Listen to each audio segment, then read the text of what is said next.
Ihatid ka ng mommy ni Nian sa daddy mo. Ayaw niya, gusto raw niyang maging boss sa Wuwangshan. Bad woman ka talaga, mommy. Magbabayad kayo. Pagbalik ko, gigibain ko talaga yung bulok niyong bundok. Ang tapang ng batang to, guys. Saan galing tong ligaw na batang to? Akala mo kung sino kung makaasta. Akin yan, wag mong pakialaman. Binigyan lang siya ng wild fruits, aba, naging feelinggera na. Ang kapal ng mukha, baligtad na talaga ang mundo. Kahit hedgehog, inaaway ng spoiled brat na to. Bulok ka, buong pamilya mo bulok. Tapos sinaktan pa si Nian. Hulihin ang batang iyan pati iyang hedgehog. Pero si Nian, ginawang sidikik yung hedgehog. Biglang dumating si Venerable Han. Ninanakaw niya yung hedgehog ko. Sa tapat pa ng Cold Moon Sect nag-aaway. Ang lakas ng loob ng batang to. Buti na lang hindi siya tinuluyan ni Nian. Hoy, lalaking nakaputi, ayusin mo ang pananalita mo, masyado kang mayabang. Pupunitin ko iyang puting damit mo. Pero teka, biglang napansin ni Nian ang suot na jade pendant ni Han. Wala kang paki, bigay to ni mommy. Sinampal tuloy ni Nian ang ice cube face na to. Deserve mo yan. Nagulat si Ice Cube Face sa nakita niya. Ang jade pendant na to. Sukinyaw ba ang pangalan ng nanay mo? Kilala ko ang nanay mo. Pero si Nian hindi naniniwala. Sinungaling. Huwag mong idamay si mommy, Ice Cube Face. Dapat parusahan ang batang iyan dahil sa panggugulo. Pero pinrotektahan siya ni Lord Han. Huwag niyo siyang sasaktan. May pinagsamahan kami. Sabi naman ni Nian, 3 years old pa lang ako, no? Sinungaling ka talaga. Basta, hindi ko hahayaang masaktan sila. Kahit anong mangyari, protective si Ice Cube Face sa ating bida. Tatadyakan kita. Huwag mo na kaming hahawakan kundi lulumpuhin kita. Grabe ang katarayan ni Nian, Ferson. Sige na nga, dahil sa pagkain, sasama na ako. Pinangalanan niyang Gungon ang cute na hedgehog na kasama niya. Boss, Gungon na lang ang name mo kasi bilog ka. Tapos tinarayan uli si Ice Cube Face. Anong tinitingin-tingin mo dyan? Ngayon ka lang ba nakakita ng magandang babae? Pero teka, may biglang amoy masarap. Nakakagutom naman. Kantin pala iyon. Ano ang cafeteria? Kainan ba yan? Tara na, Gungon. Ang bango-bango ng ulam dito. Bisita ako ni Lord, kaya bawal niyo akong paalisin. Ang lakas talaga ng aura ng batang to. Yung pinakamalaki ang gusto ko. Pag di ko naubos, si Gungon na ang bahala. Bongga ang lamon ni boss. Ice Cube Face, totoo bang kilala mo si mommy? Patingin nga ng jade pendant na binigay niya sa'yo. Aagawin mo ba? Sabi ni Han, titingnan ko lang, bibilhan kita ng isang mangkok ng karne na mas malaki rito. Basta may karne, deal. Pero teka, bakit biglang umilaw yung bulok na jade pendant? Anong meron? Sabi ni mommy, iilaw lang to pag nakaharap ang tatay ko. Hala! Ibig sabihin, ikaw ang daddy ko. Totoo ba? Tatay niya talaga si Lord Han? Pero may biglang dumating. Tabi. Parating na ang prinsesa. Han Jiangsui, narinig kong may batang nagdala ng jade ni Sukingyao. Anak ko yan. Ako ang tatay niya. Wait lang, dalawa ba ang tatay ko?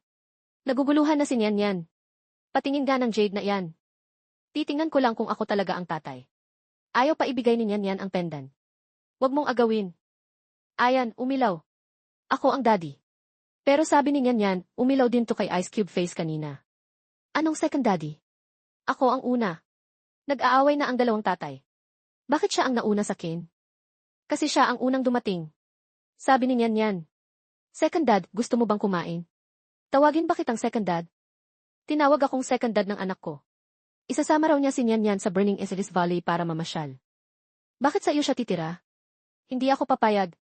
Ayaw patalo ni Ice Cube Face, guys. Masyadong mainit doon. At least masaya. Bibilhan kita sa city ng maraming sugar paintings at meat buns. Mas masarap pa sa karne ang sugar paintings. 10 beses na mas mabango.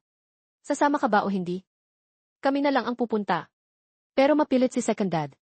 Bibilhan daw niya si Nian ng pinakamalaking candy. Wow! Ang daming tao. At ayun na ang sugar painting na sinasabi niya. Sobrang excited na si Nian. Yung hugis dragon ang gusto ni boss. Hala, napaso si second dad, ang lampa naman. Gawa ka pa ng dalawa. Heto, rabbit at hedgehog para sa'yo. Mas sweet at mas sensible pa pala si Ice Cube Face kaysa kay second dad. Thank you, dad. Ang tamis. Pero si second dad, laging talo sa mga games. Stupid talaga si second dad. Ako na ang tutulong sa iyo, boss. Ang galing talaga ni Gungon. Pero madaya yung tindero, hindi binigay ang prize. Ang galing mo, Ice Cube Face. May sugar painting na naman tayo. Nakakuha rin sila ng candy sa wakas. Sus, pinagbigyan lang kita. Kaya ko rin yan. Dahan-dahan lang sa pagkain, walang aagaw. Bibili ka ni second dad ng honey cake. Ha. Nadapa na naman si dad. Mas malala pa to sa huli. Sino ba yung natumba? Sinadya ko iyon para matest kung madulas. Ayaw kong madapa ang anak ko. Pero sadsad ang mukha. Sweet naman. Para sa'yo to at kay Gungun. Anong ganap? Tara, isasama ka ni second brother. May juggling oh. Ang talino ng unggoy, galing. Manonood din ako. Ano ba yan? Bayaran mo yung candide gourd ko. Sige na, babayaran na kita. Sorry na talaga.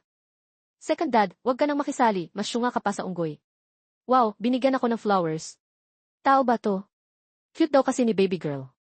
Tama na yang unggoy, tara na. Bili na lang tayo ng chestnuts, mainit at masarap. Teka Nen, pakita mo nga yung flowers at rabbit mo. Aba, nakikialam ka sa lolo mo ah. Ang lakas ng loob mong nagnakaw ng flowers ko. Ginalaw mo ang anak ko. Gusto mo na bang mamatay? Huwag niyo apihin si boss. Inutusan lang kami ng matandang naka-gray. Nakawin daw ang gamit ni Nen para matrap siya sa bundok kapalit ng pila. Kalma lang, huwag padalos-dalos. May sinabi pa ba siya? Yun lang talaga. Sinabi ko na lahat ng alam ko, pakawalan niyo na ako. Magnanakaw na nga, gusto pang tumakas. Ha. Pag nakita ko yung matandang yun, bugbog siya. Wait, baka trap to, matalino si Han, alam niyang may ambush. Ang kapal mong mag-trap. Susunugin ko iyang tungkod mo. Pinagtanggol mo pa tong bata at kinalaban ako. Ibigay mo na ang pwesto ng Sec Lord sa akin. Sugurin niyo si Han Jiangsu pati iyang bata. Karma na to. Subukan niyo lang hawakan ang anak ko, dadaan muna kayo sa akin. Huwag niyo saktan si dad. Sugod, second dad. Inapin niyo ang mga tatay ko ah. Tikman niyo tong insects ko. Huwag niyo sunugin ang hall ko. Mawala kayong lahat ng mga peste. Bakit ang lakas ng bulaklak na to? Oras mo na, matanda ka. Panoorin mo akong tapusin ka. Kahit ano pang kapangyarihan yan, kukunin kita. Gamitin niyo ang powers niyo. Tulungan niyo akong sirain ang kakaibang lakas ng batang to. Baliw ka na ba? Papatayin mo ang sarili mong kasamahan? Dito na ang hantungan mo, traitor. Mamatay ka na. Ah. Han Jiangsu, damay ka na sa kanya. Mamatay na kayo. Huwag niyo saktan si dad. Effie, naghahanap pa talaga ng kamatayan ah. Hindi. Impossible to. Paanong natalo ako ng isang hamak na bata lang? Lilinisin ko na ang sekta. Buburahin kita sa mundo ngayon din. Nini, okay ka lang ba? Okay lang ako. Boss, wag mo namang takutin ang anak ko. Tahan na, ibibili ka ni second dad ng masarap. Lord, patawad po. Pinilit lang kami. Nagkamali po kami, patawad. Di na maulit, maawa kayo. Sige na po, wag nyo na sila awayin, pinilit lang sila. Tayo na riyan. Balik na sa trabaho. Pag nakigroup pa kayo sa trader, lagot na talaga. Salamat, munting tagapagligtas. Hahaha, normal na uli ang flower na to. Sige po, Gusto ko yung pinakamalaking slice ng meat ha. Bibigyan ko rin si Gungun. Don't worry, si second dad mismo ang magluluto para sa'yo. Mas mabango pa to sa cafeteria. Teka, sinong nandyan? Matagal na kaming humahanga sa inyong dalawang magkapatid. Sino ka ba? Dami mong flowers oh, mas maganda pa sa akin. Siyaon yan, ako ang tatay mo. Hala, tatay din kita? Mas gwapo ka pa sa yelo. Hoy, pretty boy. Huwag mong turuan ng masama ang anak ko. Anong ginagawa mo rito? Sabi ni King Yao, pag nagliwanag ang Jade, nandyan na si Nyan Yan. Bilang tatay, kailangan ko siyang protektahan. Huwag niyo agawin ang pwesto namin. Para lang to sa mahal nating si Nyan Yan. Gusto mo ba ng cherry blossom candy na gawa ko? Ang sarap. Ang bait talaga ni third dad. Pwede po bang maging cherry blossom butterfly uli? Kahit ilan, gagawin ko para sa'yo. Sus, yun lang. Kaya ko rin yan. Boring na rito, tara na sa Shady Wine Valley. Maraming cherry blossom sa bundok doon. Meron ba talaga? Mas maganda yun kaysa sa magic. Parang wonderland talaga pag humangin. Pwede pa tayong kumuha pang cake. Tara na, baka mapagod pa siya. Patingin nga ng Dark Wine Valley na yan. May masarap ba roon? Siyempre, hindi mawawala ang paborito mo. Kain lang ng kain. Sa wakas, huli ka rin. Nagpunta ka pa talaga rito para mamatay? Itatapon ko na ang basurang lumapit sa akin. Hangin, sige na. Ah. Haha, ang galing talaga ni Dad. Ginawang flowers yung mga kontrabida. Susunugin ng Zixuanzong ang lungga nila. Pabilisin tong flying carpet. Kapit ka lang, huwag kang mahulog. Ang taas na natin. Yung mga bahay sa baba, parang siopao na lang. Second brother, huwag mo namang sunugin tong carpet. Chine-check ko lang naman. Huwag kang ang maglikot. Niyan yan, ito ang mother mo. Ang ganda naman ni Mommy. Pero third dad, bakit tatlo kayong naging tatay ko? Ganito kasi yan, nak. Kaming tatlo ng mga dad mo, pare-parehong baliw na baliw sa mommy mo noon. Ang tagal naming nag-away, walang gustong magparaya. Pero nabuo ka mula sa langit at lupa. Kaya kaming tatlo ang tatay mo. Jade ang patunay. Mga sis, nagrebelde ang mga elder sa Cold Moon Sect. Gulo-gulo na ang puso ng mga disciple kaya kailangan ko nang bumalik para stabilize ang lahat. May points pa ako sa Tsagi Valley. Balita kasi ng mga disciple na nahanap ko na ang anak ko kaya wasak ang rules nila. Super stress, kailangan ko na talagang umuwi. Sino ba ang mag-aalaga kina ni Anian at Gungun? Etong Ice Heart Flower na to ang proteksyon nyo, gamitin nyo to kapag delikado na. Etong Fire Jade naman para hindi kayo ginawin okay. Behave lang si Little Nyanyan ah. Babalik din agad si Big Dad at Second Dad nyo. Teka, hala. By dads. Pasalubong na masarap ah. Si Gungun na ang bahala sa boss namin. Pero wait, may bad news daw sabi ng Valley owner. May mga lalaking naka-black na lumusob. May dala silang weird na manikang kahoy at sumisigaw ng resback. Dalian nyo, parang seryoso to. Galit na galit ang Zichensek dahil winasak ko ang division nila noon. Sadya silang pumunta dito para pumatay. Natrap na si Purple Kitty, kailangang mamatay ng asong to ngayon din. Isa pala itong magic weapon para higupin ang spiritual power ko. Pagbabayaran nyo to. Niyan, Gungun, protektahan nyo muna ang sarili nyo habang binabasag ko ang formation na to. Don't worry, Third Dad, ako ang bahala kay Gungun. Tutulungan ka rin namin. Boss. Kaya ko ring tumulong, boss.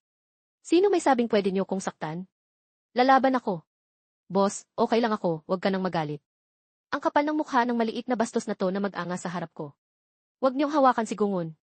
Layas, hanapin mo na ang third father mo para makaganti. Kahit mamatay ako, idadamay kita. Hindi ako papayag. Niyan, kaya mo palang gumamit ng ganyang kalakas na power? May masakit ba sa'yo? Gungun. Gungun. Hala. Nabasag yung jade pendant na bigay ni Mommy. Boss, don't panic. Pupulutin ko to para sa'yo, baka makuha pa sa dikit to kahit basag na. Relax lang. Sign to na kapag nabasag ang jade, maililigtas na natin si Mommy at Daddy. Ibig sabihin ba mahahanap na natin si Mommy? Tara na. Gusto ko nang iligtas si Mommy. Gungun, sunod ka sa akin. Punta muna tayo sa Mountain. Dalian mo, Third Dad, hindi na ako makapaghintay. Chill ka lang, boss, proprotektahan kita. Lalayuan tayo ng kamalasan. Frozen teleportation. Nandito na tayo sa bukana ng Hopeless Mountain. Kadiri, ang dilim at ang baho dito. Ingat kayo sa evil power ng Mount Wuzi. Niyan, gamitin mo ang golden light. Huwag mo kaming hawakan, monster. Gungun, kill mo na. Godfather, help. Anak, nandito na kami. May seal sa gate at nagre-react ang mga fragments dito. Kailangan munang basagin ang first layer ng seal. Big Dad, Second Dad, bakit kayo nandito? Huwag kayong mag-alala. Hindi namin kayo pababayaang mag-isa. Nalaman naming nandito kayo sa Wuwangshan kaya sumunod agad kami. Hahaha. Ang lakas ng loob niyong pumasok dito, mga suicidal. Sino ka ba? Ako ang Soul Devouring Protector ng Wuzi Mountain. Bantay ako dito at sinumang pumasok, durog ang kaluluwa. Huwag mong hawakan ang anak ko. Mga puppets lang to na digas. Tirahin niyo sa mata. Huwag sayangin ang oras sa kanila, unahin niyong tapusin ang lalaking yan. Hala, yung Dead Soul Formation. Ninanakaw ng formation na to ang spiritual power natin. Ang kapal ng mukha ng matandang to. Sunugin yung token na yan. Second Father, basagin ang formation. Pakawalan niyo kami. Gusto ko nang bumangon. Niyan. Atras muna. Hindi ko hahayaang mabuksan niyo ang gate. Hahaha. Soul Devouring Claw. Huwag niyong saktan ang mga daddy ko. Lagot kayo sa Mountain Master. Infidelity Mountain Master. Mukhang may mas malakas pa sa loob. Kahit si Yama pa yan, walang makakapigil sa akin. Mag-cooperate tayo. Tapusin na natin to. Mommy, wait lang po. May kakaiba sa bahay ni boss. Ang daming matang nakatingin sa atin. Fog lang pala to. Huwag kayong palamon. May magic ang fog na to kaya mag-ingat kayo para hindi malito. Niyan, si mommy mo yan. Teka, illusion lang yan, huwag kang maniniwala. Ang lakas ng loob niyong lokohin ako. Hahaha. Akala niyo makakalabas kayo sa illusion fog ko. Forever na kayo dyan. Ibigay niyo sa akin si Sukinyaw. May lason ang mga halaman. Ano to? Pinatay ang apoy ko. Daddy, ingat. Patitikimin ko kayo ng pait. Huwag niyo siyang hawakan. Ganyan lang ba ang Exalt Lord ng Cold Moon Sect? Daddy, sunugin mo ang poison din niya. May tinatago siyang box sa dibdib niya. Ngayong alam niyo na, hindi ko na kayo palalabasin. Hindi ko mahawakan ang karakter niya. Papatayin ko muna ang batang to bago kayo. Huwag mong hawakan si Gungun. Ah, sino yan? Ang lakas ng aura na to. Power of Chaos and Void. Paano niya nagagawa yan? Sino ka ba? Ako ang tatay mo, si Iyuan. Tatay mo rin ako, kaya anong pakinyo sa mga tabuo? Kayang ubusin ng fog poison ko ang lahat sa mundo. Dudurugin ko kayo ngayon din. Arf! Kung hindi kita mapatay, ang batang to ang papatayin ko. Innocent Mountain Lord, iligtas mo ako. Sabihin mo na saan si Sukingyao. Nasa pinakailalim siya ng Pantheon. Pansamantala lang na mapipigilan ng Chaos Power ang 5 poisons. Yun yan, masyado kang sugatan, huwag ka nang gumalaw dyan. Behave ka lang dyan sa mga daddy mo ah. Babalikan kita kapag nailigtas na ninian yan si mommy. Mag-ingat ka boss. Dito lang si Gongun. Mag-isa ka lang.